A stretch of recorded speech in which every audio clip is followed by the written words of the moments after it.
મિત્રો 90% લોકો નથી જાણતા કે ચૈત્ર મહિનામાં કડવો લીમડો કેવી રીતે પીવો જોઈએ અને પીવાના ફાયદા શું છે।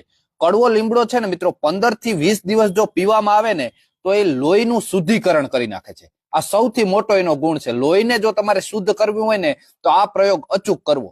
લોહી શુદ્ધ થશે ને તો ચામડીના રોગો મટી જશે। દાખલા તરીકે દાદર, ખરજવું, ખંજવાળ આમાં ખૂબ મોટી રાહત થશે અને જે યુવાનોને પિત્ત વધી જતું હોય ને એ પિત્ત પણ શાંત થઈ જશે। વારંવાર તાવ આવતો હોય આવા પ્રશ્નો હોય ને એ પણ શાંત થઈ જશે। હવે વાત એ રહી તો ભાઈ તો કેવી રીતે પીવો જોઈએ, તો સાંજે 6 વાગ્યે એક મુઠ્ઠી ભરાય ને એટલા લીમડાના કુણા કુણા પાન ને ફૂલ, એક મુઠ્ઠીમાં કુણા કુણા પાન ને ફૂલ બે આવી જવું જોઈએ એટલું લઈ આવવાનું। ઘરે લઈ આવી 1 ગ્લાસ પાણીમાં આ બધું નાખી પલાળી અને ઢાંકીને મૂકી દેવાનું। સવારે જ્યારે ઉઠો ત્યારે ઈ જે પલાળેલી વસ્તુ હોય ને એને થોડીક મસળી લેવાની, બરાબર, મસળી પછી ગાળી લેવાનું। ગાળી અને સવારમાં જ નરણા ઉઠા ભેરું એને પી જવાનું છે। પછી પીધા પછી 1 કલાક સુધી કોઈ પણ ખાવા પીવાનું નથી, બરાબર, આ એનો નિયમ છે।